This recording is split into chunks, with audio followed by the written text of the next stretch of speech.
Bon, chers amis, bonsoir. Donc, ravi de vous retrouver en présentiel pour une conférence.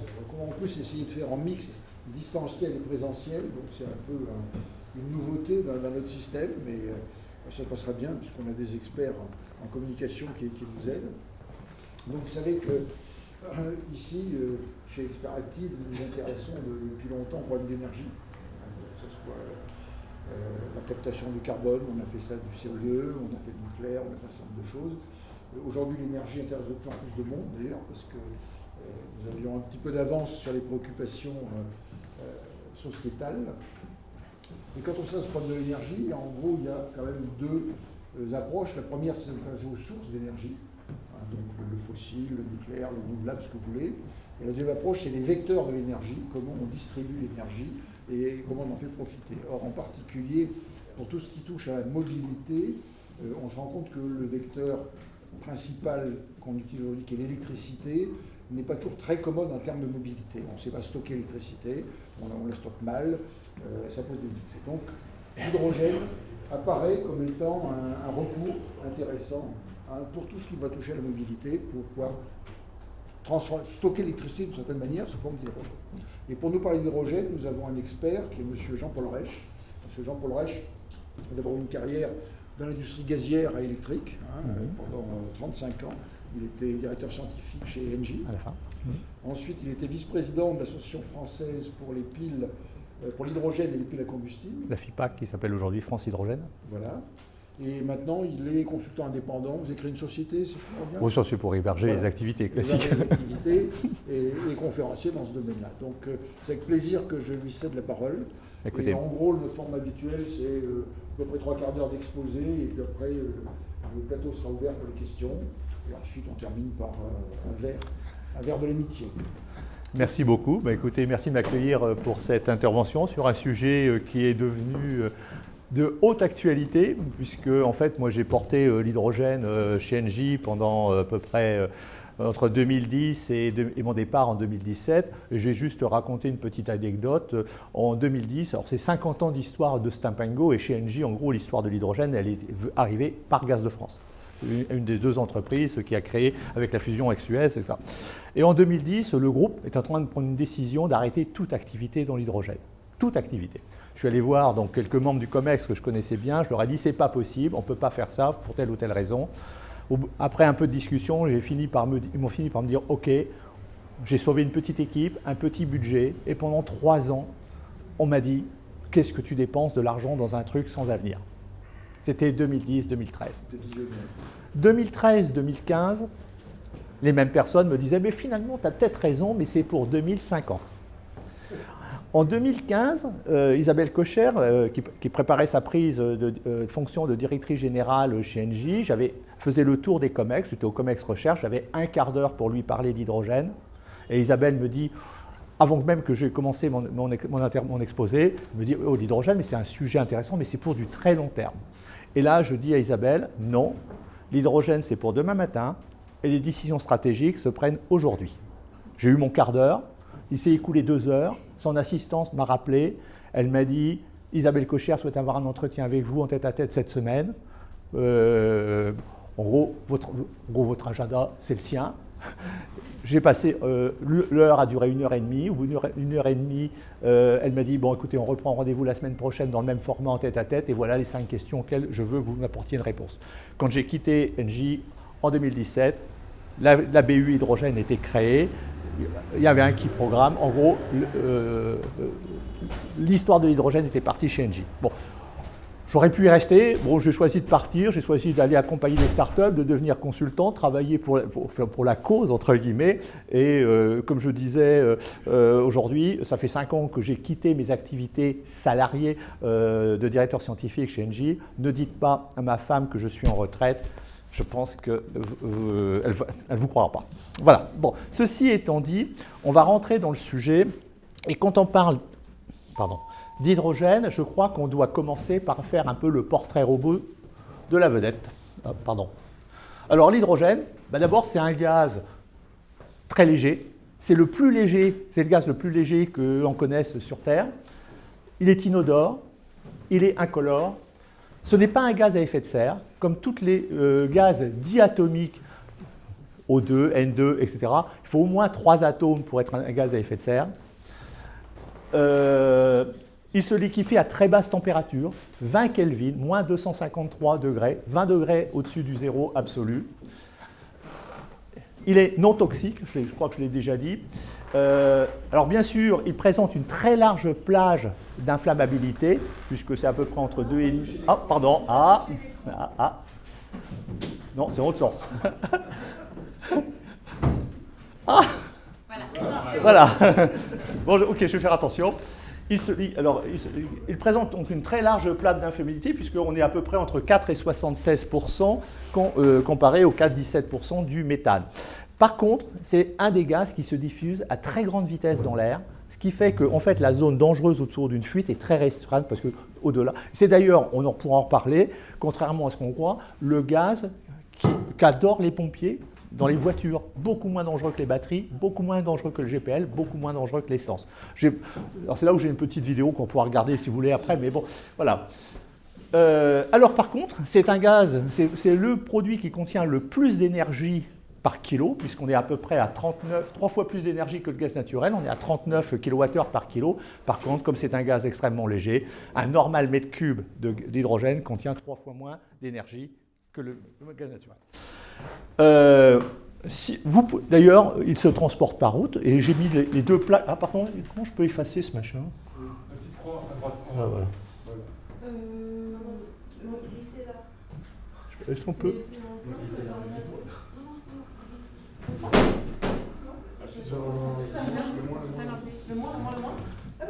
Voilà. D'ailleurs, même sur l'autoroute A6, vous pouvez croiser des camions. Donc, dans les fameuses plaques ADR, porte le numéro 23049 pour le gaz comprimé. Mais vous pouvez aussi croiser des plaques 223 1966, c'est de l'hydrogène liquide qui circule déjà sur les routes en France. Alors, on ne peut pas non plus parler d'hydrogène sans faire un peu d'histoire. L'hydrogène a été découvert par un chimiste anglais, M. Cavendish, en 1766, et il faudra attendre pratiquement 20 ans pour qu'il soit nommé par Lavoisier. Hydrogène, génère de l'eau, c'est le gaz qui génère de l'eau quand on le brûle. On parle aujourd'hui beaucoup d'électrolyse, mais la première électrolyse a été faite en 1800.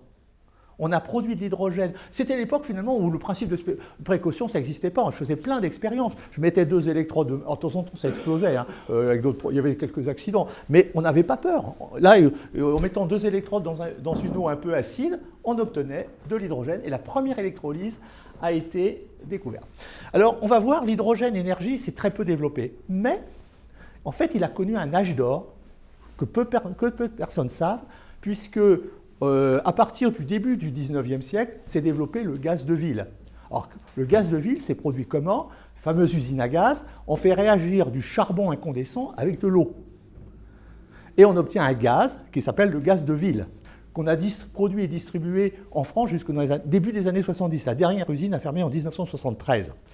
Eh bien, le gaz de ville, ça contenait 66%, entre 50 et 66% d'hydrogène, de l'éthane, 10% de monoxyde de carbone. C'est d'ailleurs pour ça que les gens pouvaient se suicider au gaz de ville.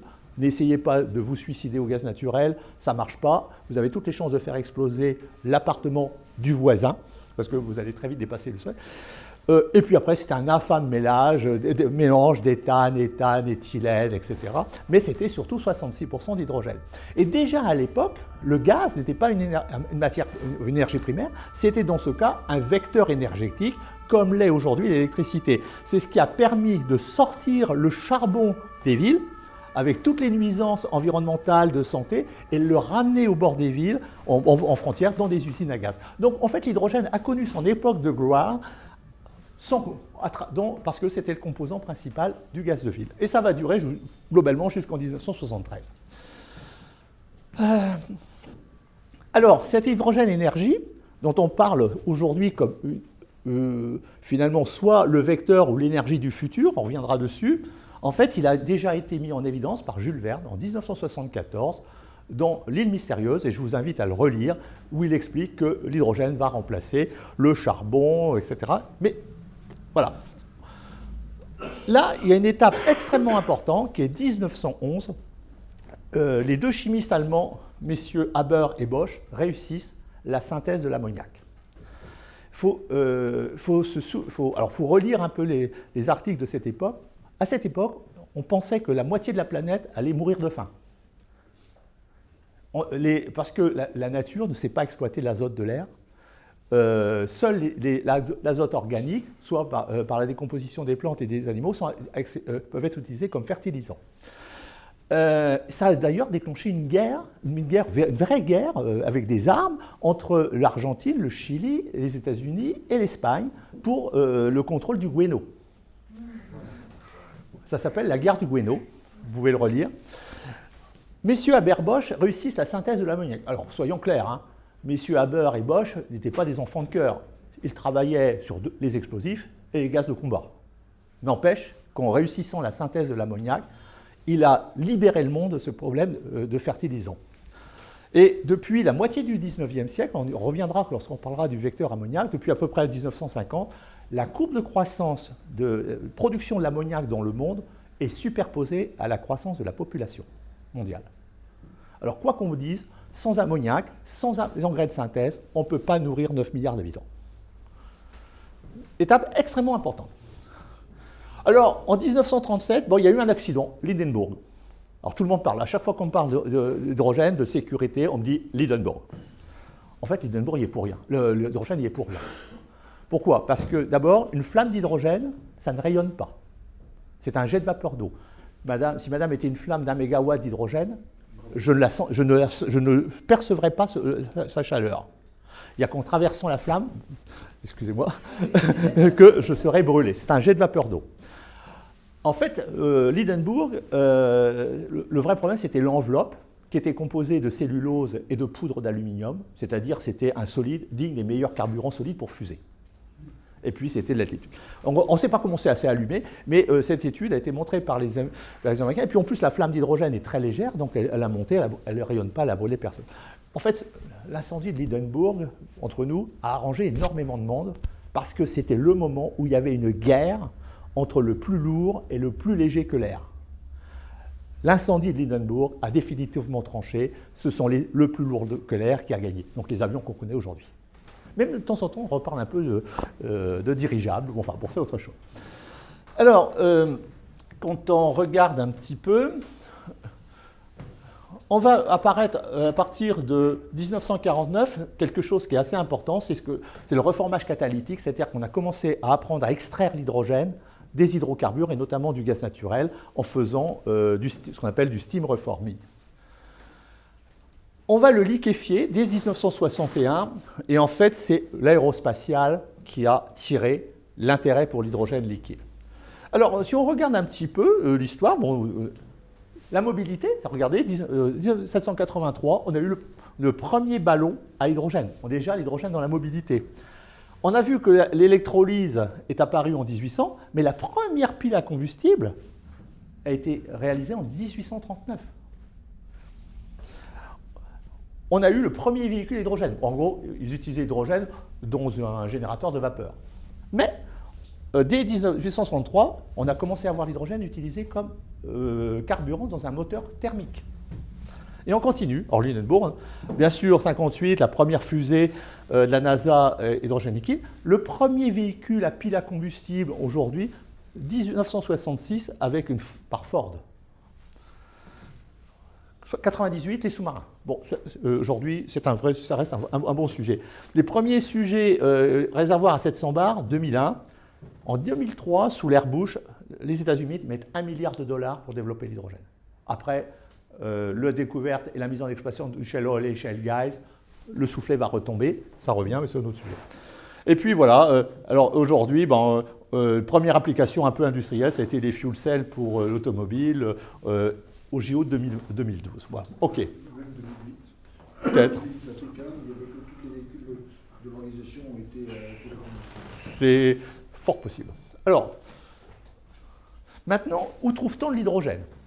Alors, l'hydrogène gazeux est rare sur Terre, même si la Terre produit en continu des grandes quantités d'hydrogène, mais on pensait que cet hydrogène n'était pas piégé par la Terre.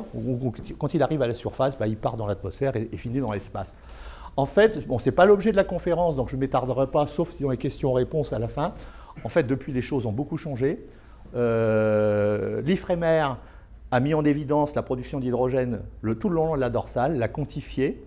Ensuite, dans une deuxième campagne, l'IFPEN et le BRGM se sont posé la question si on n'avait pas des mêmes configurations onshore de production d'hydrogène. Puis on a commencé à chercher. En fait, avant, on ne trouvait pas parce qu'on ne savait pas ce qu'on cherchait. Et on a trouvé le premier gisement d'hydrogène naturel au Mali, qui est en exploitation pour des usages locaux. On a découvert, et en cours de qualification, un second gisement dans l'Arkansas aux États-Unis. On en a découvert en Namibie, en Sibérie, au Brésil. Et aujourd'hui, on pense que les volumes exploitables d'hydrogène naturel pourraient représenter dès à présent la moitié de la demande mondiale d'hydrogène. Voilà. Mais en fait, on peut même se poser la question, je parlais du gaz de ville tout à l'heure, le gaz était un vecteur énergétique, il est devenu une énergie primaire à partir du début des années 50, lorsqu'on a commencé à découvrir de plus en plus et exploiter des gisements de gaz naturel. On peut aujourd'hui se demander si l'hydrogène ne va-t-il pas connaître la même histoire, c'est-à-dire qu'aujourd'hui c'est un vecteur énergétique, c'est ce qui permet notamment de stocker en grande quantité, transporter en grand volume de l'électricité, si on le décarbone. Est-ce que la découverte de l'hydrogène naturel ne va pas changer l'histoire de l'hydrogène? Et alors en France, comme d'habitude, on n'a pas grand-chose. La région de Pau, et semble prometteuse. L'Italie, alors en gros, il y a de l'hydrogène naturel partout où il y a de l'activité volcanique. C'est une réaction entre l'eau et la roche-mère à grande profondeur. Bon, passons. Il faut donc aujourd'hui l'extraire de molécules riches en eau. Et les deux molécules auxquelles on s'intéresse en général, c'est l'eau, 2 atomes d'hydrogène pour un atome d'oxygène, et les hydrocarbures, avec en particulier le gaz naturel, qui est l'hydrocarbure qui présente le plus gros ratio hydrogène sur carbone, 1 atome de carbone pour 4 atomes d'hydrogène. Bon, il est abondant sur Terre, relativement peu cher, ça dépend du moment et où, et du contexte. Alors, donc on va regarder finalement, bien sûr, il y a plein de réactions qui permettent d'extraire. Alors, le fameux gaz à l'eau, celui du gaz de ville, prenez un carbone, vous le faites réagir avec de l'eau, et le carbone vient capter l'oxygène de l'eau et libère l'hydrogène.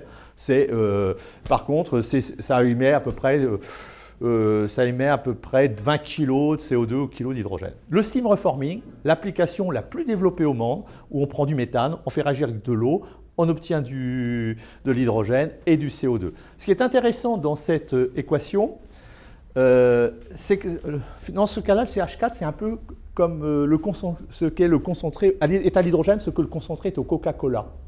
C'est-à-dire quand vous faites réagir de l'hydrogène avec de l'eau, vous avez 4 atomes d'hydrogène qui sont apportés par le méthane et 4 atomes qui sont transportés par de l'eau. Donc certains pensent à faire de la synthèse de méthane, l'eau la laisser sur place, ne transporter que le méthane ou le méthanol, qui est quasiment la même chose, parce qu'il suffit de rajouter un oxygène, on a du méthanol, mais ça change la vie, et à l'arrivée, reprendre de l'eau localement et de transporter beaucoup moins de matière que finalement l'hydrogène. Bon, l'électrolyse de l'eau, qui va être un petit peu la vedette d'aujourd'hui et du futur. Bon, c'est quand même 39 kWh. Bon, l'apport d'électricité théorique, c'est 39 kWh par kilo. En réalité, le rendement n'est pas de 1.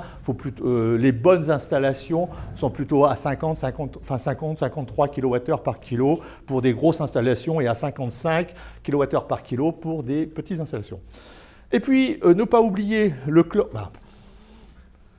Dans l'autre sens. L'électrolyse chloralcali, il y a des centaines de mégawatts installés par le monde. Au lieu de l'eau, vous mettez de l'eau très salée. Et qu'est-ce que vous obtenez?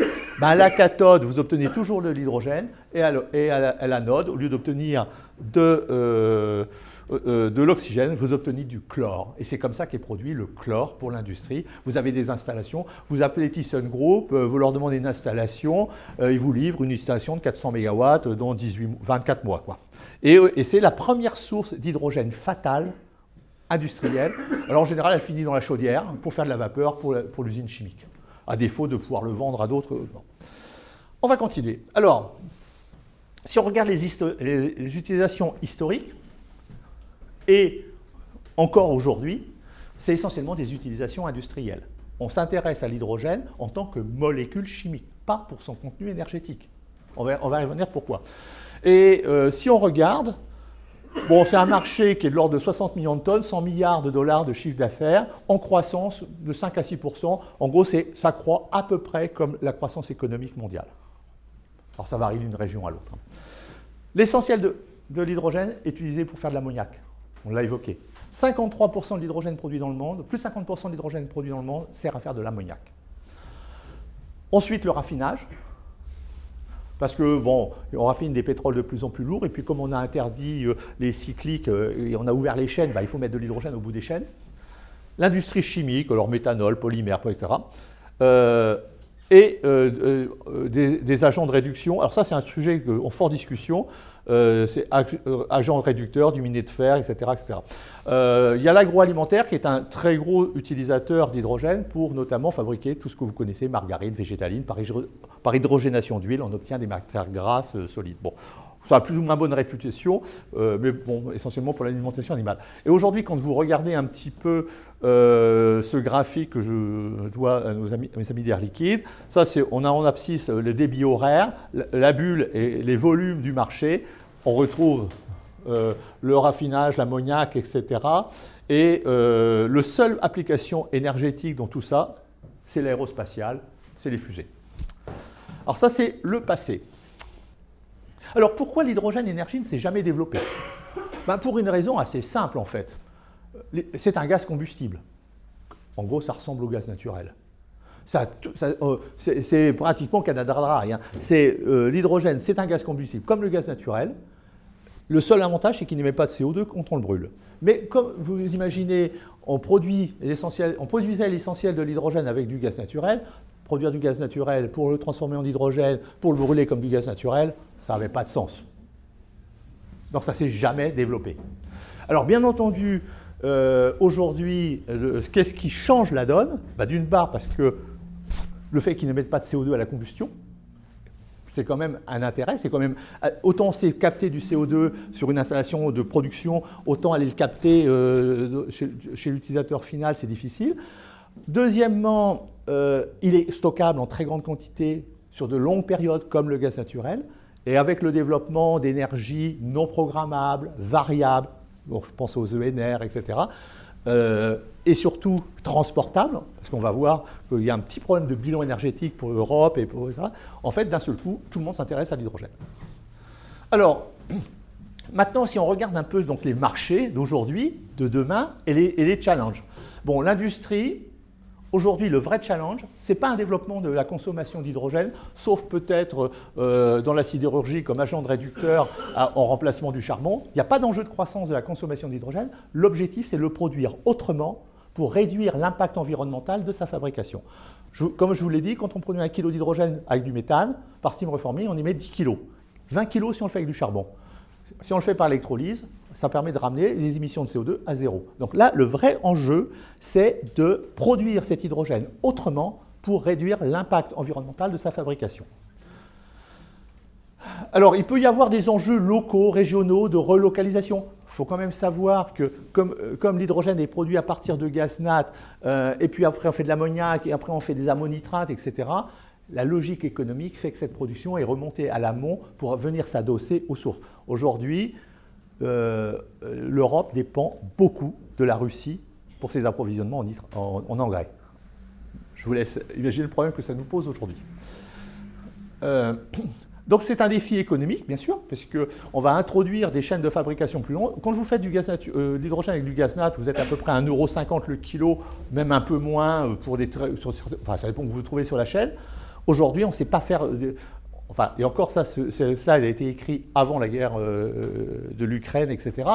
Avant la flambée des prix de l'électricité, on arrivait à 3,4. Comment, finalement, réussir à faire entrer l'équation économique d'un hydrogène à 3-4 € du kilo par électrolyse versus de l'hydrogène fabriqué avec du gaz naturel importé à 1,50 €. Bon, alors sachant que le vrai challenge, c'est quand même le coût de l'électricité, puisque quand vous faites de l'hydrogène par électrolyse de l'eau, 75% de votre coût de production, c'est le coût d'approvisionnement livré en électricité. Vous pouvez faire tout ce que vous voulez en R&D pour faire baisser les capex. Si vous ne faites pas baisser le prix de l'électricité, vous ne pouvez pas réussir. On va revenir parce que ça pose un vrai sujet. Alors bien sûr, le deuxième sujet, c'est la mobilité. Alors ça, c'est un marché émergent, parce qu'il faut des véhicules, il faut beaucoup de choses. Mais par contre, c'est un marché à très fort potentiel, puisque le potentiel, c'est en gros le gisement des produits pétroliers, des carburants. Donc on peut aller très très loin. Donc c'est un marché énorme. C'est un marché qui va se développer donc, sur le déclin des carburants fossiles, mais surtout sur le développement de la mobilité électrique et les limitations des systèmes à base de batterie. Pour une raison très simple, vous prenez une voiture à pile à combustible, elle a toutes les qualités d'un véhicule électrique, 800 km d'autonomie et le plein en 10 minutes. Et le plein ne dépend pas du temps pendant lequel la vitesse à laquelle vous voulez recharger. Le drame aujourd'hui des véhicules électriques à batterie, c'est que si vous faites un plein sur une superchargeur Ionity ou Tesla sur l'autoroute, ça vous coûte aux 100 km plus cher qu'un plein d'essence à 2 € le kilo. Pour une raison assez simple, c'est que les infrastructures, c'est que l'énergie, c'est le produit de la puissance par le temps. Quand vous réduisez le temps, il faut de la puissance, et les infrastructures énergétiques, elles sont dimensionnées non pas en énergie, mais en puissance. Ce qui coûte cher, c'est la puissance.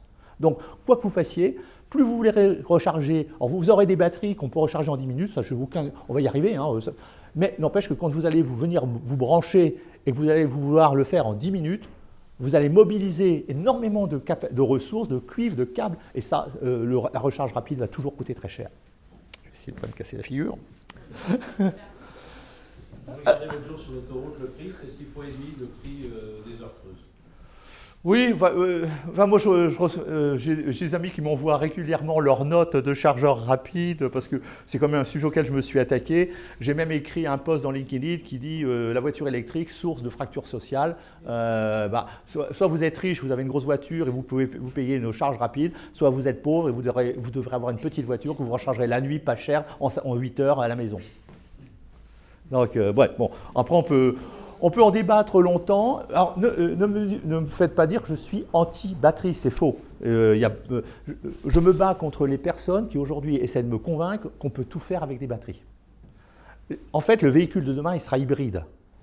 Et la question sera, dites-moi ce que vous voulez faire de votre voiture, et je vous dirai quelle taille de pile à combustible vous avez besoin, quelle taille de réservoir et quelle batterie vous avez besoin. Pourquoi ? Parce que là où la batterie excelle, c'est dans la fourniture de puissance. Une batterie en puissance, ça ne coûte pas très cher. Deuxième fonction que vous fournit la batterie, c'est la récupération d'énergie au freinage. Ce que c'est pas faire, je ne vais pas embarquer un électrolyseur. Ce que vous fournit de manière compétitive l'hydrogène, c'est l'autonomie et le temps de recharge. Vous voyez qu'il est intelligent de coupler les deux. Bon, après, ça va dépendre. Bon. Ensuite, c'est l'énergie qu'on appelle le power to hydrogène, et à la fin, to power. Là, il y a un vrai enjeu, à la fois pour le stockage d'énergie et le transport de l'énergie. On va y revenir parce que, en fait, quoi qu'on dise, l'Europe, qui a misé sur la décarbonation de son économie par une électrification massive, ne produira jamais suffisamment d'électricité. L'Europe est condamnée à importer des électricités décarbonées. Le nucléaire peut nous permettre de réduire cette dépendance, mais regardez, la France importe 450 TWh de gaz naturel. C'est l'équivalent de la production de 13 tranches EPR baseload. Combien de temps va-t-il nous falloir pour construire 13 tranches nucléaires ? Pour remplacer le gaz naturel, si on voulait électrifier l'économie par... On a un vrai problème. On reviendra dessus. C'est aussi la production d'e-fuel parce que, est-ce que tous les véhicules vont pouvoir fonctionner avec l'hydrogène ? Alors les avions, on peut se poser des questions. Alors, oui, je pense qu'il y a des choses qui vont arriver. Mais regardez un camion au milieu de l'Afrique, vous avez une logistique d'hydrogène, vous faites comment ? Le jerrycan, c'est quand même plus facile à remplir. Donc il y aura une industrie d'e-fuel. Et puis le vrai défi, c'est de choisir le vecteur, comment je vais transporter, comment je vais stocker cet hydrogène. Est-ce que je vais le faire par pipeline ? Est-ce que je vais le faire par hydrogène liquide ? Est-ce que je vais transformer cet hydrogène dans un autre produit chimique que je peux facilement transporter et stocker ? De l'ammoniac, du méthanol, des LOHC, oui, liquide organique hydrogène carrier. Alors là, il y a tout un bestiaire de molécules qui peuvent faire ça. Là, il y a un vrai choix. Alors, il n'y a pas un choix unique, hein, en fonction de l'endroit où est produit l'hydrogène, du chemin, de ce que je vais en faire, des marchés. Parce que, par exemple, vous prenez l'ammoniac et le méthanol, très intéressant le méthanol, qui permet à la fois de stocker, de transporter de l'énergie, ont aussi des marchés en propre, comme les fertilisants pour l'ammoniac ou la chimie. Donc, en gros, c'est assez complexe. Et puis, à long terme, on peut imaginer qu'on peut substituer le gaz naturel par de l'hydrogène dans les applications thermiques industrielles. Pour la petite histoire, moi, quand je suis rentré à Gaz de France en 82, en fait, c'est vraiment une anecdote. Je m'occupe, même une formation ingénieur, je me suis occupé de commercial pendant 2 ans. Et je développais des nouvelles distributions de gaz. Et je suis allé voir mon ingénieur commercial et je lui ai dit, il faudrait que tu ailles voir les clients là, sur ce projet. Et là, il me dit, ah non, j'y vais pas. Je dis, mais pourquoi tu n'y vas pas? Là, il me dit, tu rends compte, je suis allé les voir il y a 2 ans, donc moi je n'avais pas connu, c'était en 79, c'était le moment où il y avait une crise majeure entre la France et l'Algérie. Il m'avait demandé le gaz, je lui ai dit qu'on ne pouvait pas lui en fournir et qu'on ne lui en fournirait pas parce qu'on ne pouvait pas lui en fournir. Et je lui ai dit, bah, écoute, le monde a changé, tu vas le retourner le voir. Et en fait, en grattant un petit peu tout ça, je me suis aperçu que, bon, il y avait eu une crise, effectivement, et que la France a pensé pendant quelques mois, ça a duré 6 mois, qu'on allait être asséché, qu'on allait faire l'objet d'un blocus et qu'on n'aurait pas de gaz. Et Bernard Leblanc, qui est ensuite devenu un des directeurs généraux de Gaz de France, à cette époque, qui était à la recherche, a travaillé pendant 8 mois au remplacement du gaz qui arrivait de l'Est par de l'hydrogène produit avec des centrales dans l'Est de la France. Donc déjà, à la fin des années 70, Gaz de France, la France, confrontée à un risque de blocus et d'assèchement, avait pensé remplacer le gaz naturel par de l'hydrogène dans les pipelines. Bon, l'histoire ne s'est pas écrite comme ça. On va continuer. Alors, maintenant, si on regarde un petit peu quel est l'état des besoins d'hydrogène vert en 2050 pour assurer un scénario de plus 1,5 degré. Alors, en gros, ça traîne un petit peu dans toutes les études du GIEC, de l'IEA, etc. En gros, on considère que c'est le maillon manquant entre la production d'ENR et les marchés d'utilisation pour boucler. Ça représentera, si on veut atteindre cet objectif, 12% de la demande mondiale d'énergie. Il faut construire 5000 gigawatts d'électrolyse. En 2021, on est à 0,3. Ça représentera 21 000 TWh d'électricité décarbonée en production annuelle, nucléaire inclus. C'est 30% de la production mondiale d'électricité. Alors, bien entendu, il y a des prérequis pour atteindre cet objectif. C'est un coût de production d'hydrogène vert qui ne dépassera pas les 2 € par kilo. On est à 8 aujourd'hui livrés, parce que les 3-4 de tout à l'heure, c'est le coût de production sortie usine. Il faut le livrer, il faut ajouter des choses. C'est une empreinte carbone qui descend, c'est une place globale spécialisée. Enfin, il nous faut des places de cotation. Enfin, en gros, il faut une organisation du marché. Je ne vais pas m'attarder sur cette partie. Là, alors, ça se décline quand même maintenant, très concrètement, par des stratégies. Tous les pays en vert sont des pays qui ont une stratégie hydrogène. Alors des fois c'est 4 feuilles, des fois c'est un document de 200 pages. D'ailleurs ce n'est pas forcément ceux qui ont 4 feuilles qui sont les moins actifs. Ceux qui sont en orange, c'est les pays qui ont annoncé une feuille de route, une stratégie hydrogène. Et les bleus, c'est ceux qui n'ont encore rien fait. Bon, après, on pourrait très bien passer du temps un petit peu sur la carte. Tiens, pourquoi c'est bleu là? Pourquoi c'est vert là? Pourquoi c'est orange là? Etc. Mais voilà, aujourd'hui, ce qui est important, c'est qu'on est passé en l'espace de 2 ans de 13 pays avec une stratégie hydrogène à 69. Ça donne quand même une idée de ce qui se passe. Maintenant, si on regarde la demande, aujourd'hui, je vous dis tout à l'heure que c'était 60 millions de tonnes la consommation aujourd'hui. Si vous regardez en 2030, la somme de toutes ces valeurs, on est déjà à 130 millions de tonnes, c'est-à-dire que ça veut dire un doublement de la production d'hydrogène dans le monde en 10 ans. Et ça, c'est des projections à 50 ans. On voit tout de suite qu'il y a un pays dominant, la Chine. Et on va le voir systématiquement, la Chine domine. Ça, c'est les projets annoncés ou en cours de développement, enfin, etc., avec leur nature. En l'espace d'1 an, le nombre de projets annoncés a doublé. L'an dernier, 520 projets nouveaux ont été annoncés. L'année précédente, c'était 260. Alors bien sûr, on retrouve où ces projets? La Chine, l'Asie du Sud-Est, avec l'Australie, etc., l'Europe et les États-Unis, l'Amérique du Nord. Maintenant, la vraie question de fond, c'est où peut-on produire de l'hydrogène à 1,50 € le kilo?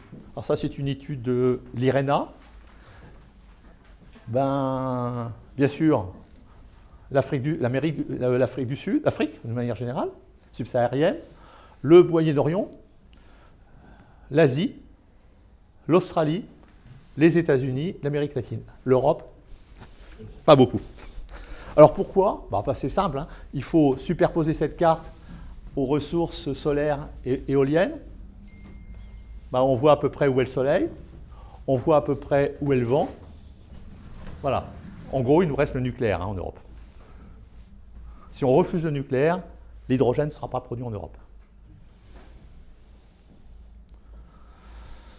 Alors, et en plus, l'Europe se déchire. C'est-à-dire que les stratégies, il y a des stratégies, face au diagnostic que je viens de dresser, on a des pays qui aujourd'hui s'inscrivent délibérément dans des stratégies d'importation massive d'hydrogène. C'est l'Allemagne, c'est les Pays-Bas, c'est la Belgique, puis beaucoup d'autres. Bien sûr, ça veut dire que c'est aussi accepter une certaine dépendance. D'autres pays que ceux qu'on a connus pour le pétrole, mais c'est une forme de dépendance à l'extérieur. Pendant ce temps-là, d'autres pays prétendent, résistent à cette idée en partant du principe qu'on pourrait satisfaire à nos besoins par du renouvelable et du nucléaire, ou plus exactement, essaient de limiter le développement de l'hydrogène à ce qu'ils sont capables de produire. La réalité, et bien sûr, le chef de file, c'est la France. Alors, bon, il faut être clair, je pense que la position de la France n'est pas tenable.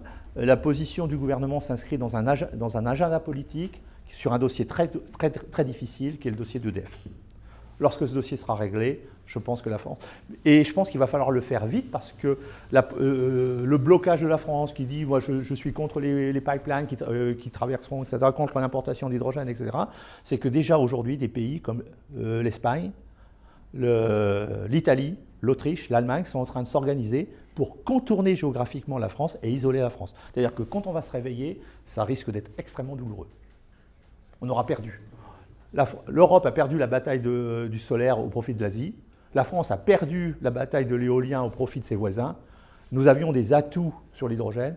On va peut-être bien la perdre, cette bataille. Bon, on n'en est pas là, mais quand même, il faut alerter. Alors, on commence à entendre des petits signaux positifs, mais il faut dire que les opérateurs portuaires, le MEDEF international, le groupe de travail hydrogène du MEDEF international, d'autres acteurs se fédèrent un peu pour expliquer, et même maintenant RTE, puisque le Conseil national de l'hydrogène a conclu que, oui, il y a un vrai problème. Il y a un certain nombre d'acteurs qui se sont organisés et maintenant essaient d'expliquer au gouvernement et à certains représentants du gouvernement que cette position, elle n'est pas tenable longtemps. Et d'ailleurs, moi, le vrai problème de fond, ça va quand même être le problème des prix d'électricité en Europe. Et moi, je me pose la question de savoir si l'histoire de la production d'aluminium en Europe ne va pas se reproduire avec l'hydrogène. Alors, il se trouve que pendant 7 ans, des années, Péchinet a été mon client, Arcelor, Usinor, etc. ont été mes clients, mais Péchinet en particulier, et je me suis beaucoup intéressé à l'économie de l'aluminium. Alors l'aluminium, pourquoi? Parce que ça présente des similitudes extrêmement fortes avec l'hydrogène. L'aluminium est produit par électrolyse. Électrolyse dite ignée à 1000 degrés, 14 000 kWh à la tonne. L'hydrogène se produit par électrolyse, 55 000 kWh à la tonne. Où sont les usines d'aluminium, les alumineries? Eh bien, elles sont dans des pays où il y a des ressources électriques peu chères, abondantes, durables, et qui n'ont pas accès à un marché profond et solvable. Ça a été les pays scandinaves avec l'hydroélectricité, le Québec, l'hydroélectricité, l'Afrique du Sud avec le charbon, l'Australie avec du charbon, le gaz naturel, Bahreïn, et la Russie le gaz naturel. Dans les années 60, à une époque où on démarrait le programme électronucléaire, on avait des surcapacités nucléaires et on s'est dit on va faire de l'uranium, enfin faire de l'aluminium avec de l'électricité nucléaire. 2 usines ont vu le jour, Vlissingen en Hollande, Aluminium Dunkerque à Dunkerque. Vlissingen a fermé et Aluminium Dunkerque va très mal. Pire encore, j'ai regardé, les alumineries norvégiennes finalement envisagent de fermer. En fait, pourquoi?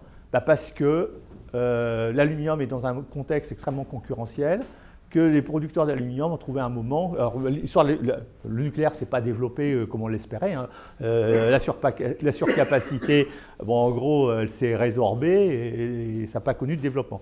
Donc, ces unités ont fermé. Et les producteurs d'électricité, à un moment, ont compris qu'ils avaient plutôt intérêt à vendre à d'autres marchés plus rémunérateurs qu'à des producteurs d'aluminium qui ont besoin d'électricité pas chère pour être compétitifs dans un marché mondial extrêmement féroce.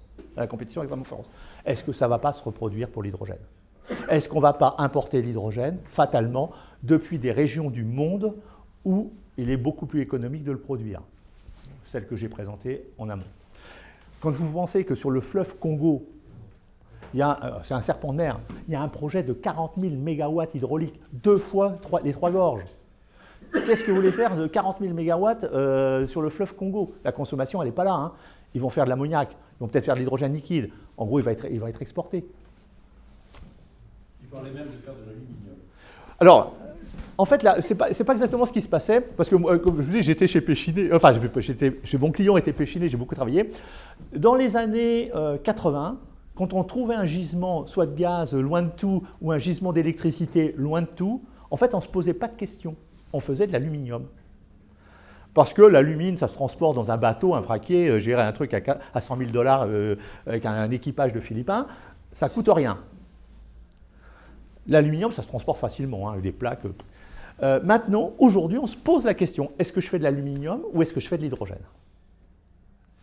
Mais dans les années 80, dans cette situation, je ne me posais pas de questions, je faisais de l'aluminium. Pardon? Voilà. Et d'ailleurs, moi, je vous invite, il y a le lien, à lire cet article qui était extrêmement intéressant, vous trouvez à cette adresse, qui s'appelle « Le combat perdu du prix de l'énergie, histoire d'aluminium Péchinet Dunkerque, Néderlande, 69, l'ouverture de l'usine, 2011, la fermeture de l'usine ».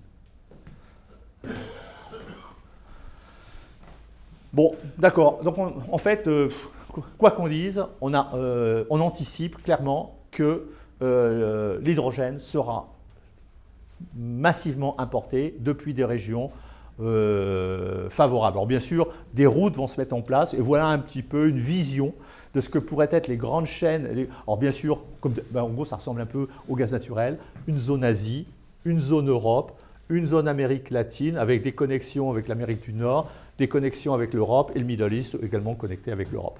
Mais globalement, il faut s'inscrire dans cette idée qu'on apportera massivement de l'hydrogène. Alors maintenant, comment le transporter? Alors, l'hydrogène liquide. En gros, je vous ai dit qu'il fallait à peu près 55 kWh pour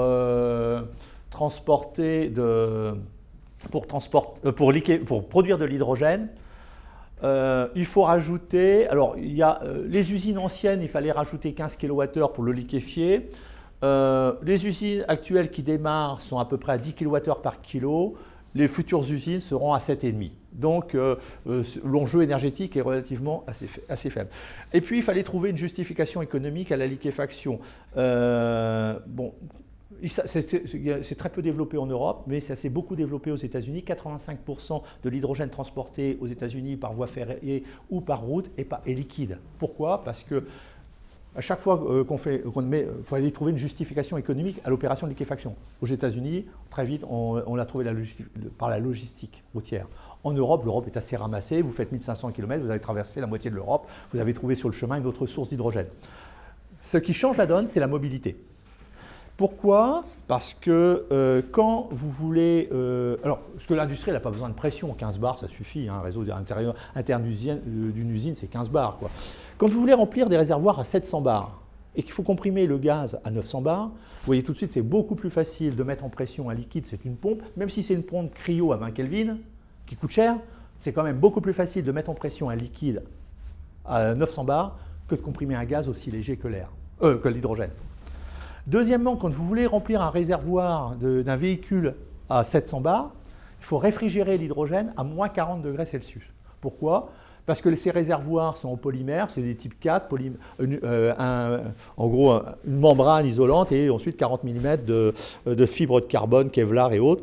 Il ne faut pas dépasser 80 degrés de température de peau pour ne pas endommager le réservoir. Donc, en gros, vous poussez de l'hydrogène dans le réservoir, ça s'échauffe. Donc, la seule façon de faire, c'est de le refroidir. Et vous avez des normes SAEJ 40, etc., qui vous disent qu'il faut réfrigérer l'hydrogène. Quand vous avez dans votre réservoir du gaz à moins 250, les 40, ils sont gratuits. Quand il faut réfrigérer un gaz aussi léger que l'hydrogène sur des échangeurs à plaques, ça coûte cher. Donc, en gros, ce qui se passe aujourd'hui, c'est que la distribution de l'hydrogène gazeux, c'est à peu près 4 kWh par kilo. Là, vous en mettez 7,5 vous en mettez 8 pour le liquéfier. C'est que l'énergie qu'on va mettre dans la liquéfaction, c'est de l'énergie qu'on va économiser dans la distribution. Donc, l'intérêt de l'hydrogène pour la mobilité change la donne. Je vais pas, le méthane, alors c'est un très bon vecteur de transport et de stockage d'hydrogène parce qu'en plus il bénéficiait de toute une infrastructure mondiale depuis les méthaniers, les pipelines, etc. Le problème c'est comment je gère le carbone. C'est tout. Qu'est-ce que j'en fais ? L'ammoniac, en gros, dit ouais, je vais essayer de résoudre le problème, je vais remplacer le carbone par de l'azote. L'ammoniac, je le prends dans l'air, je le rejette dans l'air, c'est pas un gaz à effet de serre, pas de problème. Ouais, le problème, c'est que l'ammoniac, c'est extrêmement toxique. Le problème, c'est que l'ammoniac est un précurseur de nanoparticules. C'est-à-dire que en gros, la France fait partie des quelques pays européens qui se font régulièrement épingler par la Commission européenne sur le fait qu'elle n'a pas transposé dans sa directive la directive européenne sur la qualité de l'air qui limite les émissions d'ammoniac. Comment je vais développer une industrie de l'ammoniac sans avoir des fuites additionnelles alors que je suis déjà épinglé par la réglementation ? En fait, c'est un mauvais combustible, quoi qu'on dise. Et puis, quoi qu'on vous puissiez lire, le craquage de l'ammoniac pour récupérer l'hydrogène, ça ne marche pas aujourd'hui. C'est-à-dire qu'on est au début, on est au TRL 3, pour ceux auxquels ça parle, le TRL, à un niveau de R&D assez bas. L'Europe vient de lancer un projet doté de 121 millions d'euros de la DG Recherche pour essayer de résoudre un certain nombre de ces problèmes. Donc, ce n'est pas opérationnel. Le méthanol, c'est sympa. Et d'ailleurs, c'est certainement le truc le plus sympa qui existe. Vous prenez du méthane, vous lui rajoutez un oxygène, puisqu'on voit, vous voyez, il y a C, H, 3, 4, O, et d'un seul coup, vous avez un liquide qui est stable dans les conditions de pression et de température ambiante. C'est d'ailleurs comme ça qu'est approvisionné Kourou, Ariane Espace, en hydrogène. Par du méthanol qui arrive, il y a un bateau tous les 2 mois qui arrive de Trinidad et Tobago, et puis c'est Air Liquide qui va reformer le méthanol, produire de l'hydrogène, le purifier, le liquéfier pour les fusées. Voilà, donc transport de l'ammoniac, c'est des GPLiers, en gros c'est des citernes sous pression, réfrigérées à 28 degrés, là c'est des bateaux citernes. Mon problème c'est qu'est-ce que je fais du CO2, encore une fois. Alors, en fait, vous avez par exemple l'Islande, avec une société qui s'appelle Carbon Recycle International, CRI, et eux disent, mais finalement c'est simple, parce que moi je vais faire du méthanol vert avec du CO2 d'origine volcanique, je prends le CO2 du volcan, je prends de l'électricité hydroélectrique ou géothermique, et puis de toute façon, peu importe que le CO2 soit rejeté dans un pays à l'autre bout, parce que de toute façon, je ne vais pas faire de la capture de CO2 sur le volcan. Je ne fais que déplacer le point de rejet du CO2. Donc, au sens le CO2 n'étant pas un gaz toxique, n'étant pas un polluant local, ça n'a rien changé au climat. Autre approche, je vais faire ça avec du CO2 issu des cimenteries. Bon, alors, on peut décider de ne plus faire de ciment. Si je fais abstraction du CO2 issu des combustibles, quand je cuis du calcaire et quand je cuis du gypse, il n'y a rien à faire, j'émets du CO2. Le fait de la cuisson du calcaire, parce que ce carbonate de calcium transformé en CaO, en chaud et autres, ça crée du CO2. Bien, ce CO2 qui est fatal, ou alors il faut arrêter de faire du ciment. Est-ce qu'on peut imaginer un monde sans ciment ? Si j'arrête de faire du ciment, ce CO2, je le récupère, je peux l'utiliser pour transporter. Parce que je déplace le point de rejet du CO2, c'est pas... Et puis, au pire, on peut imaginer avoir une chaîne logistique de retour du CO2, mais ce n'est pas les mêmes bateaux. C'est-à-dire que j'ai deux bateaux qui font différents et qui ont un trajet à vide dans les deux sens. Donc il y a un problème d'économie. Puis après, bon, là je ne vais pas détailler les LOHC parce que il y a tellement d'avantages et d'inconvénients propres à chaque produit. Je peux juste citer le méthylcyclohexane toluène porté par Chiyoda au Japon. Le problème, c'est que les deux produits sont tellement toxiques pour la vie aquatique qu'en fait, ça peut être que de port à port. C'est un produit qu'on ne peut pas laisser entre les mains autres que des industriels. Bon, l'hydrocyle, c'est une petite boîte française qui fait ça. C'est intéressant, mais on n'aura pas le temps d'en parler. Alors, le H2, ça se transporte sous forme, bien sûr, de gaz comprimé sur route. Ça, c'est tout ce que vous pouvez voir sur les routes, des racks de bouteilles, des tubes trailers. Quand j'augmente la pression, vous voyez un petit peu les réservoirs qu'on peut voir. Ça, c'est une boîte américaine qui imagine de très gros cylindres, en gros, qui faute de pouvoir poser des pipelines, dit je vais transformer la route en pipeline. Bon, pourquoi pas. Ça se transporte par pipeline. Aujourd'hui, il y a déjà 4500 km dans le monde exploités de transport d'hydrogène. Dans le nord de l'Europe, vous voyez, Dunkerque, etc. Dans le golfe du Mexique, avec un acteur, le principal acteur, c'est Air Liquide, suivi par Air Product, qui sont les deux acteurs dominants. Mais aujourd'hui, on peut réutiliser, poser des pipes nous-mêmes, soit réaffecter des pipelines qui ont été utilisés pour le gaz naturel. Il faut les choisir, pas tous, mais on peut les réaffecter au transport d'hydrogène. Et vous avez les 11 TSO. Alors, les TSO, c'est les opérateurs de transport de gaz qui ont créé une association et qui ont monté un projet qui s'appelle, financé par l'Europe, qui s'appelle Hydrogen Backbone et qui préfigure ce que va être le futur réseau de pipeline d'hydrogène en Europe. Aujourd'hui, les projets concrets sont dans cette zone-là. Il y a des projets là, il y en a un peu partout. Mais voilà, aujourd'hui, il y a les transporteurs de gaz naturel sont engagés dans un vaste projet de développement d'infrastructures de transport d'hydrogène qui vont interconnecter des grands centres de production, des clients. C'est l'idéal. Hein. Le pipeline, c'est imbattable quand on en a. Alors, je vous disais l'hydrogène liquide. En gros, ça c'est le premier bateau d'hydrogène liquide qui fait l'aller-retour entre l'Australie et le Japon, qui a été construit par Kawasaki. Ça c'est aux États-Unis, ça c'est Air Liquide à Bécancour au Canada. Alors ce bateau, c'est une première, donc on ne peut pas considérer comme une véritable référence et en plus les choix technologiques qu'ils ont pris sont discutables. Par contre, il y a un accord qui a été signé entre Shell et GTT. Alors GTT, pas grand monde connaît GTT dans la salle. GTT, c'est une boîte française qui a développé une technologie de cuve pour les méthaniers. 80% des méthaniers dans le monde qui sortent naviguent sous licence GTT.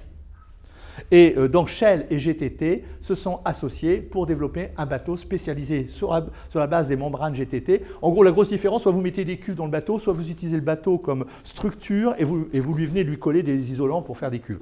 Et là, vous mettez 30 à 40% de plus d'hydrogène dans le bateau, enfin ou de gaz naturel. Et aujourd'hui, je crois que tout le monde attend la sortie du premier bateau Shell GTT pour vraiment avoir une idée plus claire sur l'avenir de cette filière. Ça, c'est la cartographie. Alors en Europe, il y a 3 usines de liquéfaction, Vasier, Air Liquide, nord de la France, Leuna, Allemagne, Linde, Rotterdam, Air Product, et puis on a une 4e également en Hollande.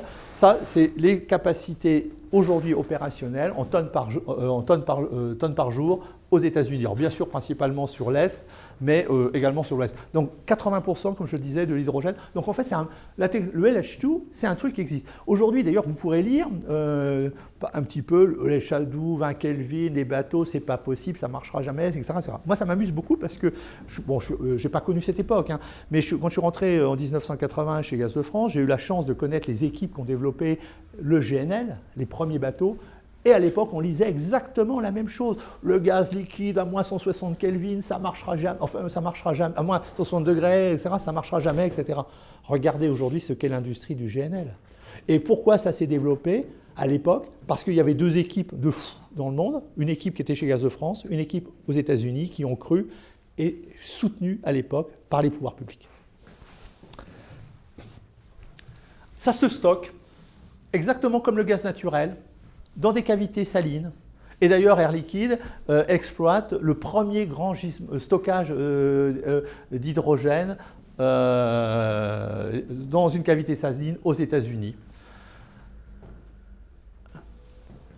Alors, aujourd'hui, clairement, on sait stocker, et d'ailleurs, il y a un projet qui s'appelle Hipster, dont l'objectif, c'est de stocker de l'hydrogène à étrer dans des cavités salines. On sait stocker donc l'hydrogène comme du gaz naturel dans des cavités salines ou dans ce qu'on appelle des line hydrocavernes. On est extrêmement réservé, pour ne pas dire très sceptique, sur la possibilité de stocker de l'hydrogène dans des cavités aquifères. Parce que, pour des problèmes de réaction chimique. Alors, si on fait un résumé de tout ça, en gros, l'H2 est clairement sur une phase ascendante partout dans le monde, et la Chine concentre déjà 33% de la production mondiale et va être un acteur dominant. À moyen long terme, la demande mondiale sera alimentée principalement par la Chine. Le nombre de pays qui ont une stratégie, comme je vous le disais, est passé de 15 à 69 en l'espace de 4 ans. 520 projets, en gros ça explose. Plus de 20 projets de production d'H2 de plusieurs gigawatts sont aujourd'hui lancés. Alors, ce n'est pas sans poser quelques questions, parce que il y a des projets en Afrique, les projets, c'est 2 fois le PIB du pays. Alors, comment ces pays-là peuvent-ils... tout est possible. Les accords bilatéraux se multiplient. L'Allemagne vient de signer un accord avec le Canada pour l'importation d'1 milliard de tonnes par an d'ammoniac. Les projets situés en Europe, en mer du Nord... Alors, pourquoi mer du Nord? Parce qu'on a de l'éolien très performant en offshore. Peut couvrir la demande à court moyen terme, mais à long terme, très loin, on va être sur une logique d'importation. Et bien sûr, c'est ce qu'on dit, c'est que les régions les plus forts potentiels de production d'H2 sont le continent africain, le Moyen-Orient, etc. Voilà.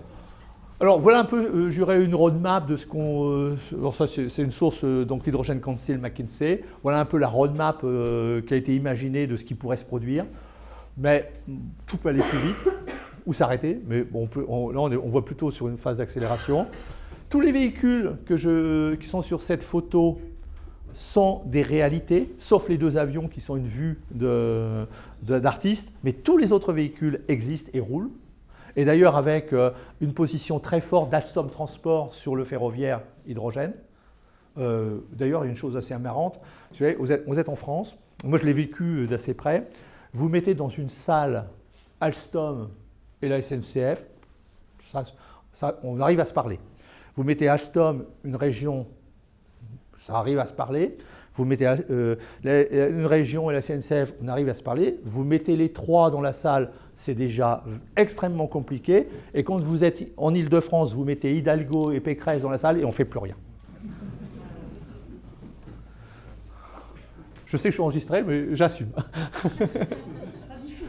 Voilà, le question-réponse. Voilà, le temps est venu un petit peu...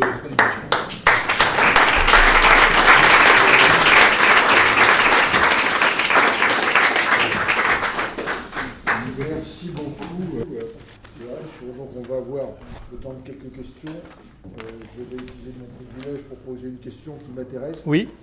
J'ai bien noté la place déterminante que prendra la Chine dans le monde, mais c'est lié à sa taille et son développement.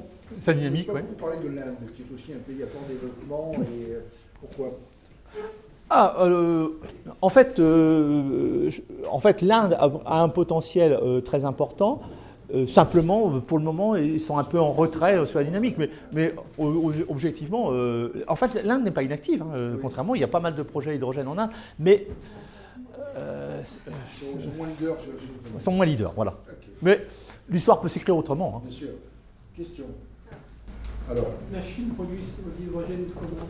Oui, alors la question qui m'est posée, c'est de savoir comment la Chine produit son hydrogène. C'est encore un des grands producteurs d'hydrogène à partir de charbon. Un peu de gaz aussi, mais le gaz est importé, le charbon est disponible. Donc c'est du gaz à l'eau, principalement avec du charbon. C'est des hydrogènes très très marron, quoi. On pourrait vous dire l'hydrogène. Marron, oui. Voilà. Noir, oui, noir, c'est l'arc-en-ciel. Bravo pour cet exposé qui est absolument magnifique. Je suis témoin que vous avez su être suffisamment convaincant avec Isabelle Cocher, parce que je l'ai rencontrée à Oran en 2017.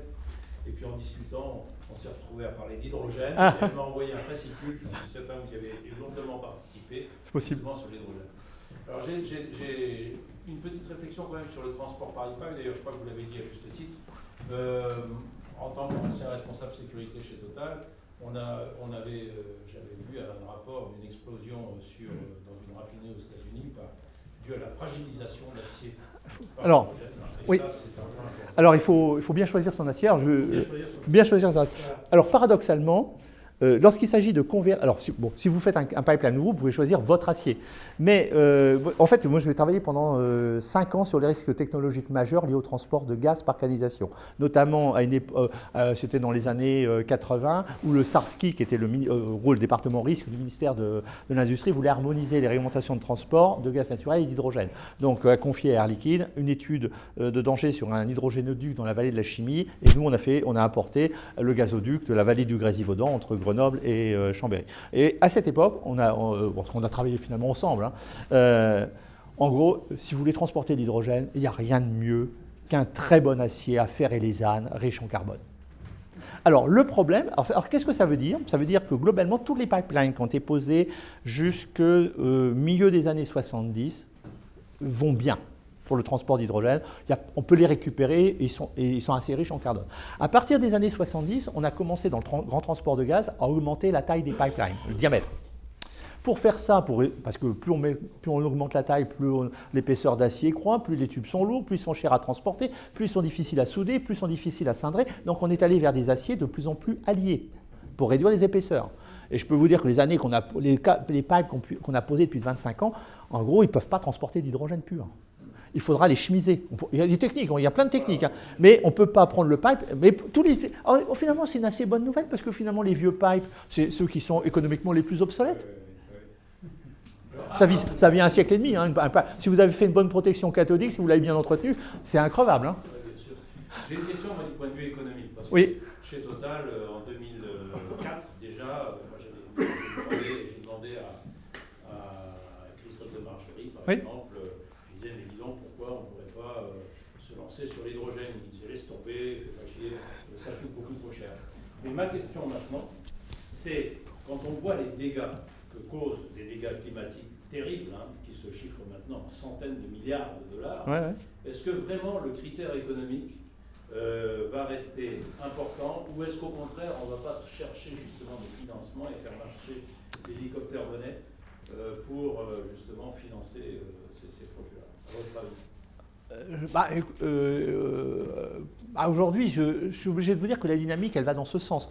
Alors, j'évoquais l'hydrogène naturel. Moi, cette année, j'étais pas disponible, mais j'ai été chairman d'une session du premier colloque international sur l'hydrogène naturel, qui était il y a 2 ans. Alors, bien sûr, en vidéo, parce qu'on est en plein Covid. Toutes les compagnies pétrolières étaient présentes. Et en off, parce que là, comme c'est enregistré, je vous répondrai je vous dirai pendant le pot quel type d'échange j'ai pu avoir avec Pouyanné sur l'hydrogène. Mais il a terriblement changé brutalement. Mais pour d'autres. Alors, une question ici, après on prendra Internet. Merci beaucoup pour votre exposé, il allait vraiment bien. Mais là, moi j'ai une question d'un point de vue efficacité énergétique. Si on prend d'un point de vue mobilité, si on sent. La question, on a plus de 25 à la route. Donc ça fait beaucoup d'énergie. Oui. Et je me pose en brave citoyen, je me dis, je vois par ici le gouvernement qui me dit j'investis beaucoup de milliards pour l'hydrogène, pourquoi ne pas directement investir cet argent dans le fret électrique, puisque tout de suite le rendement d'électricité est 75%. Alors qu'il n'est que 25%. Oui, non, mais alors, pour ce qui est du transport ferroviaire des marchandises sous le fret, il n'y a pas débat.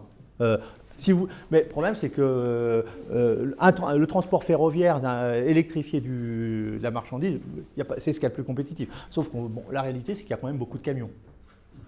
Et quitte à les faire. On veut transformer en camion hydrogène. Oui, mais déjà, la question, c'est. En quoi je vais les transformer en camion à hydrogène ou en camion à batterie? Je peux vous dire que... Non mais le train, je suis d'accord. Non mais attendez. Nous, on essaie d'apporter des... si vous voulez, quand on s'intéresse au développement de l'hydrogène, on ne peut pas s'adresser à la dimension de tous les aspects politiques. Il y a des camions qui roulent. S'ils ne roulaient pas, ça serait mieux. Mais quitte à ce qu'ils roulent, autant qu'ils roulent proprement. Donc on essaie d'apporter des solutions propres. Bon, autant pour un véhicule urbain, la batterie fait certainement le job. Sur un camion longue distance, vous transportez de la batterie. Hein. Non, on peut le mettre sur une alimentation par le sol. Oui, non, mais ça, c'est encore autre chose. Ah oui, alors, je vais vous dire un truc. Mon fils a fait le STP, les travaux publics. Je l'ai envoyé en stage chez un copain de promo, etc. Vous avez déjà vu un chantier routier, une infrastructure aussi compliquée, dont le mec, il arrive avec le bulldozer, il embarque tout. Hein. Bon. Je ne sais pas faire. On va laisser la parole à l'Internet et on a quelques questions. La première question, c'est une question de Patrick Domis qui demande, donc à ce jour, seuls 5% de l'hydrogène produit mondialement l'est par électrolyse, Oui. et pas toujours C'est vrai. avec une électricité décarbonée. C'est vrai. Alors 100% d'hydrogène vert sur un volume en forte croissance, est-ce vraiment réaliste? À quel horizon? Alors je n'ai pas la suite de ma question. Ah non, mais la réponse est que demain, à l'horizon 2030, c'est clair que l'hydrogène ne sera pas produit de manière verte dans les proportions où on le consomme. Par contre, vous savez, moi je regarde un peu ce que fait la Corée. À vouloir attaquer tous les... Vous savez, si vous devez monter un escalier, monter à l'étage, soit vous faites une marche énorme et personne ne peut la monter, soit vous commencez à faire un escalier et vous faites des marches que tout le monde peut à peu près monter. La Corée, qu'est-ce qu'ils ont fait? Ils ont dit on va d'abord, oui d'accord, on va distribuer de l'hydrogène avec du gaz naturel, etc. Mais on va poser des pipelines. Donc on va commencer à créer une économie de l'hydrogène en posant des pipelines. Et puis, au moins, l'avantage, c'est que l'hydrogène, il ne va peut-être pas être pris très propre, mais l'utilisation sera propre. C'est-à-dire que là, partout où il sera utilisé, il n'y aura pas d'émissions de CO2. Et quand j'aurai résolu, amorti, entre guillemets, mes problèmes de logistique et autres, là, je pourrais efficacement m'intéresser à la production. J'étais à Tokyo un jour, au même moment, la maire d'une grande ville française venait chercher sa lettre de soutien au JO 2024. Et le maire de Tokyo, qui était en fait francophone, puisqu'il était marché... notre maire de Paris expliquait le CO2, la planète, etc. Et le maire de Tokyo lui a dit, mais écoutez, vous êtes comme moi élu, entre respirer de l'air propre à Tokyo ou s'intéresser aux problèmes de la hausse du niveau de la mer sur la côte est de la Chine, je suis japonais, qu'est-ce qui est le plus important? Et puis il a ajouté, bon, de toute façon, d'accord, au début, mon hydrogène va venir, parce que c'est la perspective des JO, alors qui ont eu lieu en 2023, mais enfin, bon, normalement, les JO de Tokyo devaient être la vitrine mondiale des technologies de l'hydrogène. L'hydrogène viendra au début de l'Australie, fait avec du charbon. Ils m'ont promis de faire du CCS, mais bon, je ne sais pas ce qu'ils font. Mais après, alors, faut se repasser dans le contexte de l'époque et aujourd'hui, mais l'hydrogène, il va venir à terme du Kamchatka, où il y a des réserves d'hydroélectricité en pagaille et pas de consommateurs.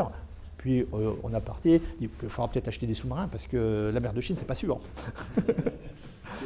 Non mais voilà, c'était avant. Ensuite, alors sur l'aspect sécurité, quelle est la phase la plus risquée en termes d'explosion et d'incendie et dans le processus de fabrication, de transport et d'utilisation? Alors,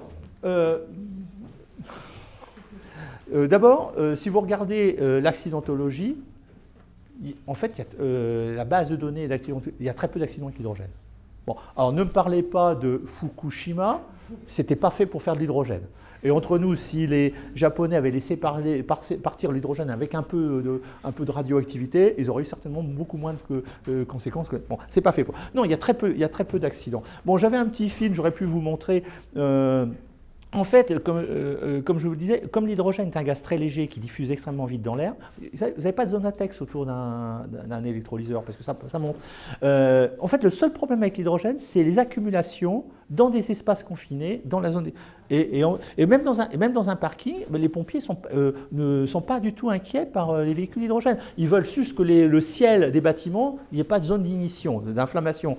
Mais en gros, la question que pose un pompier, c'est imaginons qu'il y ait le feu dans un parking, mon personnel qui est en investigation risque-t-il finalement risque-t-il d'y avoir une explosion, etc. Je pourrais vous montrer un petit film que j'avais sur sur la clé, en fait, la flamme ne rayonne pas, il n'y a pas d'effet de nappe, etc. En fait, c'est un des combustibles les plus sûrs qui existent. Ensuite, alors, il y a Olivier Le Porot qui demande « La stratégie importation ne risque-t-elle pas de nous rendre tous dépendants ?» Oui, mais de toute façon, aujourd'hui, la réalité, elle est ailleurs. C'est-à-dire que à partir du moment où l'Europe affiche la volonté de décarboner son économie par une électrification massive, de toute façon, on ne saura pas produire cette électricité. Donc il faudra l'importer. Alors hydrogène ou pas, le problème, ce n'est pas un problème hydrogène. Que je l'importe d'une façon ou d'une autre, je mets des câbles. Tout le monde se souvient du projet Desertec, où tout le monde voulait mettre des câbles qui connectent tout le Maghreb pour amener de l'électricité en Europe. Bon, le problème, c'est que maintenant, la frontière entre le Maroc et l'Algérie, elle est infranchissable. Même le gaz ne franchit plus la frontière. Je peux continuer. Alors, il y a monsieur Derali, qui demande quelles sont, selon vous, les causes de réticence des Françaises à l'importation, voire à l'utilisation de l'hydrogène? Je pense avoir répondu à la question. Je pense que c'est conjoncturel, contextuel. Ça s'inscrit dans un agenda politique qui est un dossier extrêmement difficile, qui est le dossier EDF. D'accord, très bien. On a d'autres questions. J'en ai encore deux petites, est-ce que ça va? On va repasser un peu à la salle et puis on Très bien, reviendra je vous repasse après. à la salle. Salle là-bas. Quand vous transportez une tonne de kérosène dans un avion, Oui. et que vous voulez avoir la même énergie en hydrogène, c'est quel poids? Alors, en poids, c'est beaucoup moins important, puisque vous avez 3 fois plus d'énergie dans 1 kilo d'hydrogène que dans 1 kilo de kérosène. 3 fois plus d'énergie. Le problème, c'est qu'un avion, ce n'est pas uniquement le poids, c'est aussi la traînée. Par contre, ça prend beaucoup plus de volume. L'hydrogène dans un avion, ce n'est pas un problème de poids, c'est un problème de volume. Puis bon, c'est quand même un gaz à 20 Kelvin, faut le manipuler. Vinci, qui est un très gros opérateur, on avait regardé un petit peu. En 2050, un aéroport comme Roissy pourrait très bien consommer 250 tonnes par jour d'hydrogène liquide. Alors, une question d'un sous-marinier. Bon, c'est pas une question de sous-marinier, c'est une question de simple citoyen. Jancovici Oui. dit beaucoup de choses intelligentes sur l'énergie et les prix de l'énergie, tire à boulet rouge sur l'hydrogène. Oui. Quelle est la raison? Comment ça s'explique? Jancovici fait du Jancovici. Pardon? Jancovici fait du Jancovici. Il s'est constitué une chapelle et fait. Mais pourquoi contre l'hydrogène? C'est pas un concurrent. Non, mais je connais bien Jancovici, je connais bien Carbone 4, on les a fait travailler et autres. À un moment, bon. Est-ce que ça risque pas d'être un frein? Non, mais c'est bien. Non, mais au moins, il pose les questions. Après, ça nous permet de répondre et de lui expliquer qu'il n'a pas raison sur tout. Non, mais en fait, non. C'est pas il est pas. Enfin, bon, il a des positions un peu tranchées. Bon, mais on peut discuter avec lui. Il y a des positions beaucoup plus dogmatiques. Quand les gens qui sont en face de vous n'ont pas d'arguments, vous ne pouvez pas discuter. Jancovici, on peut discuter argument contre argument. Non, moi j'aime bien. On revient aux questions Internet. On revient aux questions Internet. Il y a Roger Durkheim qui demande « Pour l'automobile, pourquoi développe-t-on actuellement des solutions piles à combustible complexe plutôt que d'utiliser l'hydrogène dans des moteurs thermiques ?» Très bonne question. C'est une très très bonne question parce que d'abord ça marche très bien. Alors non, en fait ce qu'il y a, c'est passé 2 choses. D'abord parce que c'est un problème politique en fait. D'abord parce que BMW s'y est essayé en 2005 et a échoué. Pour des raisons que je ne développerai pas, parce qu'ils sont mal pris, entre guillemets. Donc tout le monde pensait que depuis que l'échec de BMW en 2005, en gros, ce n'était pas une solution. Sauf que c'était sans compter sans les ingénieristes moteurs de Toyota, sans compter son monsieur Toyoda qui, dans son écurie personnelle de course, a fait courir il y a un peu plus d'1 an et demi une voiture de course aux 24 heures de Fuji avec des moteurs ICE. Depuis, en France, alors vous ne connaissez peut-être pas une boîte qui s'appelle Pipo Moteur en France. Pipo Moteur, c'est juste le motoriste de PSA en rallye WRC. En fait, on ne les connaissait pas, mais ils vont sortir des moteurs. L'américain Cummins, en fait, ça marche très très bien. Et l'IFPEN, qui s'est doté d'un borne CSR, dit c'est génial. Alors, en gros, et la Suisse d'ailleurs a pris la décision de convertir tous ces véhicules diesel avec moteur thermique hydrogène, enfin véhicules, camions, bus et autres. Bon, donc ça marche. Qu'est-ce qui s'est passé sur les véhicules légers? Alors d'ailleurs, il y a eu une décision incompréhensible du Parlement européen, parce qu'il pensait, probablement à un moment, sous la pression de certains lobbies, que pour mettre fin au carburant liquide fossile, il fallait interdire les moteurs thermiques. Donc, plutôt que d'interdire les carburants fossiles, ils ont interdit les moteurs thermiques à l'horizon 2035. Et il y a eu un amendement qui a été posé en disant oui, mais il faut peut-être faire la différence entre moteur thermique hydrogène et moteur thermique à carburant fossile. Et en fait, tout le monde dit non, on interdit les moteurs thermiques. Voilà, et on en est là. Mais bon, je pense que le temps... Alors, c'est vrai pour tous les véhicules légers. Pour tous les véhicules lourds, c'est OK. Mais ça n'a pas de sens parce qu'un moteur ICE H2, c'est Internal Combustion Engine, c'est zéro NOx, enfin c'est zéro CO2, zéro particules et quasiment zéro NOx. Parce que, en fait, comme on a une très grande vitesse de diffusion de l'hydrogène dans l'air, on peut travailler avec des mélanges extrêmement pauvres en oxygène. C'est-à-dire qu'en fait, on n'oxyde quasiment pas, même on n'oxyde pas l'azote. Et en plus, à fort taux de charge, le rendement est aussi bon qu'une pile à combustible. Donc, en fait, c'est une aberration politique. Question, Estelle. J'ai une autre question. Dernière question. Non, on termine le Internet J'ai ici. une dernière question de Jacques Vénuat qui dit de nombreux projets de taille limitée sont en cours de réalisation dans le domaine du transport, donc bus, train, etc. À partir d'installations d'électrolyseurs délocalisés. Ouais.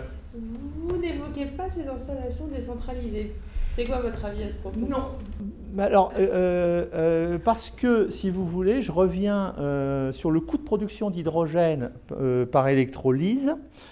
C'est que l'essentiel du coût est le coût d'approvisionnement, y compris l'acheminement en électricité. Alors, je vais vous expliquer. Aujourd'hui, alors là, il faut vraiment être un expert du marché de l'électricité. Quand vous avez une installation soit qui fait moins de 40 MW, 40 MW, c'est déjà une grosse installation quand même. Alors, la réglementation technique veut que normalement vous êtes raccordé au réseau d'Enedis, donc en moyenne tension, 20 kV.